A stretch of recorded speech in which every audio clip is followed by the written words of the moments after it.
Salut à tous et bienvenue dans ce nouvel épisode des aventures d'un Aspie Boy. Je suis Michael, j'ai été diagnostiqué autiste et avec trouble de l'attention.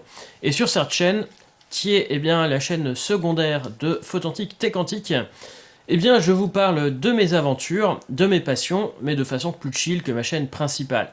Dans l'autisme, il y a les intérêts spécifiques qui nous permettent souvent de sortir de notre bulle, mais qui fait que l'on peut parler de nos passions pendant des heures et des heures. Pourquoi je vous dis ça alors que ma vidéo devait parler sur le titre de mes formations?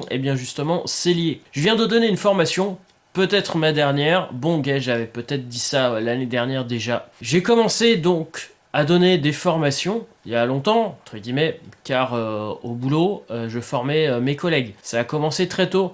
J'ai commencé à bosser à temps complet, entre guillemets, j'étais pas vraiment à temps complet au tout départ, en 2009, en sortant de mes études à 24 ans. Et à ce moment-là, je formais mes collègues sur des sujets qui me plaisaient, vu que mes premiers boulots étaient liés entre musique, photographie, vidéo et informatique. Et donc, quand on m'a demandé de former des collègues, ça s'est fait tout seul. Je partageais mes connaissances, comme quand je parle de mes passions, sans arrêt. Mais là, j'avais pas vraiment de stress ni rien. C'était juste comme quand je parle à quelqu'un, quand je partage mes passions, puis je lui montrais les différentes choses. J'avais pas déjà de programme défini. Je préparais un peu à l'avance ce que j'allais dire. Mais voilà, j'avais pas de pression, j'avais rien du tout. En tout cas, dans mes deux premiers boulots. Et j'ai continué à le faire au Canada, mais là, cette fois-ci, on m'avait donné des programmes un peu plus précis, notamment sur Linux. Et là, on m'a dit que je manquais de pédagogie, mais bon, j'en avais pas vraiment fait attention. C'était un boulot dont j'étais pas vraiment à l'aise à ce moment-là.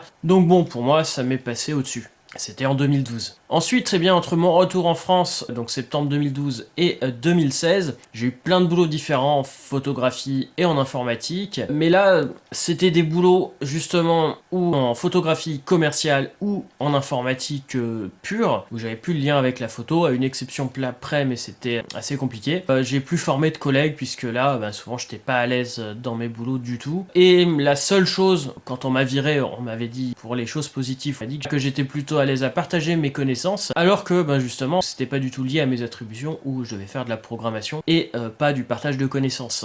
J'ai recommencé donc de former des gens comme ça à fin 2016 en formant des personnes que je connaissais en photographie principalement, et je me disais je pourrais peut-être gagner de l'argent en donnant des cours. Donc je me suis inscrit sur plusieurs sites et j'ai donné ma première formation avec un contrat, avec un programme bien défini en juin 2017. Mais il y avait plusieurs paramètres que je n'avais pas pris en compte. L'autisme, donc, est un trouble qui pose problème dans les relations sociales. Et aussi, quand on nous donne des ordres, des instructions, ça a besoin d'être clair et précis. Quand je donne un cours à quelqu'un que je connais, je n'ai pas justement à gérer le fait de devoir trouver une solution pour comprendre la personne.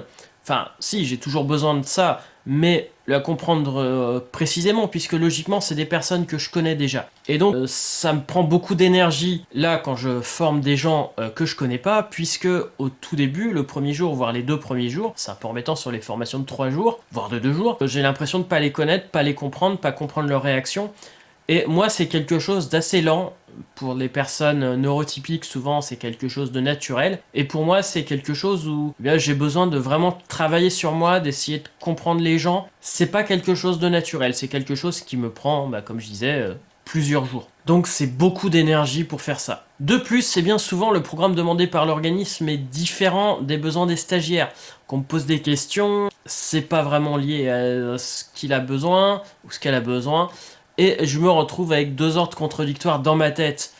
Et c'est une situation qui me met quasiment en situation de meltdown. En fait, je sais plus quoi faire, je bloque, parce que j'ai 2 situations complètement contradictoires dans ma tête. Et c'est très compliqué pour un autiste. J'avais vu plusieurs vidéos quand je me suis renseigné sur l'autisme au moment de mon diagnostic. Justement, je me retrouvais là-dedans, puisque c'est quelque chose qui est assez souvent compliqué, notamment pour la conduite, d'avoir 2, voire plusieurs ordres contradictoires. Et ici, moi, pour les formations, je me retrouve souvent avec des ordres contradictoires entre l'entreprise de la stagiaire, le et la stagiaire, et puis en troisième, l'organisme de formation.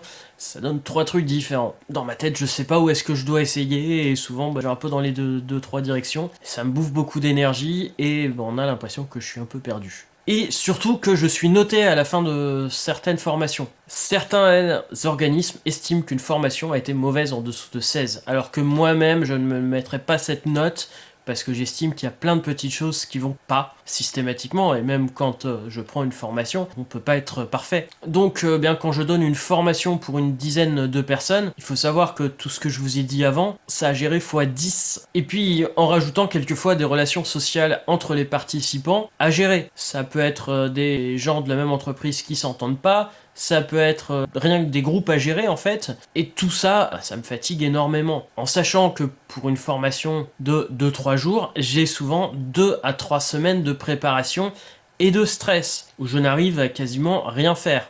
Là ici par exemple, je me suis dit au mois d'octobre, je vais préparer 5 vidéos, j'ai écrit les scénarios de 5 vidéos, j'ai réussi à en publier une, et encore, j'ai fait quelques erreurs, j'étais pas super à l'aise. Pour ma vidéo par semaine, c'est loupé, parce que mon esprit était occupé par cette formation. Et puis ensuite, eh bien là, c'est là où je suis, là je commence juste à m'y reprendre un peu, à avoir les idées un peu plus claires.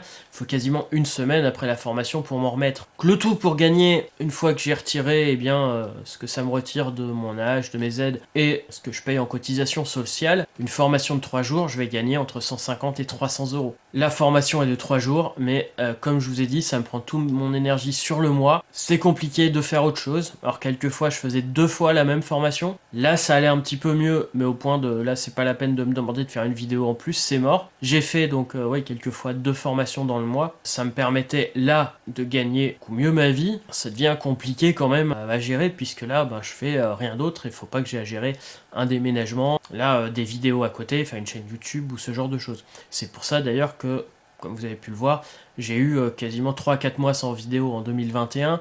Il y a eu 2 mois en 2020 parce que je bossais sur les formations, alors que pendant les confinements, j'ai pu bosser énormément. Donc, ça reste compliqué pour finalement très peu. Les boulots dans l'informatique, je dormais pas, c'était compliqué, les gens étaient pas forcément contents de moi, enfin très souvent étaient pas contents de moi d'ailleurs, mais d'un autre côté, ben, j'avais de quoi vivre sans aide sociale. Là en fait, même en bossant quasiment autant, voilà, j'ai pas de quoi vivre, ça remplace pas mes aides sociales, et si je les ai pas, bah c'est mort quoi. Et pourtant, eh bien, j'ai envie de continuer à partager mes connaissances, d'utiliser ce domaine d'intérêt restreint ou spécifique pour justement sortir de ma bulle. Donc pour moi, mes domaines spécifiques qui sont photo, vidéo et puis la technique en rapport avec l'audio et l'histoire de l'informatique. Donc pour le moment, ce que je vais faire, ce que je vais tenter, c'est d'aller beaucoup plus loin sur ma chaîne YouTube principale pour justement partager ça. Quitte à essayer de trouver des sources de financement autre part, de lancer des traductions en anglais. Voilà, je sais que ça va me prendre du temps, mais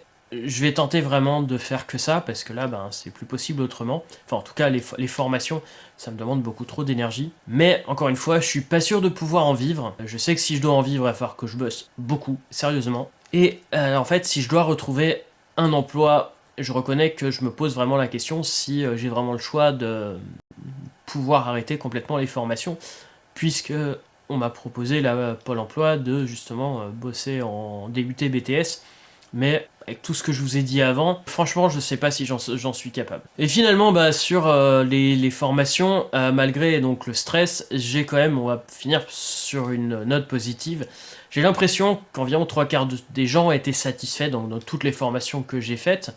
Je crois que je dois dépasser les 40, voire des 50 en 7 ans maintenant. Alors qu'en informatique, ce que je faisais, j'avais l'impression de faire des projets, d'aller très loin sur le code que je créais, mais souvent, eh bien, les employeurs n'étaient pas satisfaits de mon travail parce qu'en fait, ça correspondait pas aux besoins.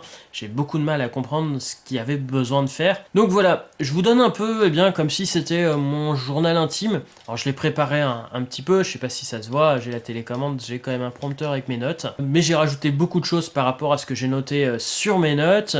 J'espère que le montage sera pas trop compliqué. Mais vous aurez bien un peu donc mon journal, donc mes pensées sur mon état actuel, car en effet je me pose beaucoup de questions et je voudrais aussi bien expliquer pourquoi il se passe des trous assez longs entre 2 vidéos et si j'arrête les formations, eh bien pourquoi ça devrait plus trop se produire, enfin en tout cas ce que j'espère, puisque là la dernière formation vient de se terminer. Et sur ce, eh bien, je vous dis à bientôt pour de nouvelles vidéos. Je me remets juste de ma formation à Montauban. Et pour vous préparer, donc 4-5 vidéos sur la chaîne principale que j'ai commencé à préparer il y a déjà quelques temps. J'espère là les terminer ce mois-ci. Sur ce, eh bien, soyez authentiques et atypiques, et à très bientôt pour une nouvelle vidéo. Salut!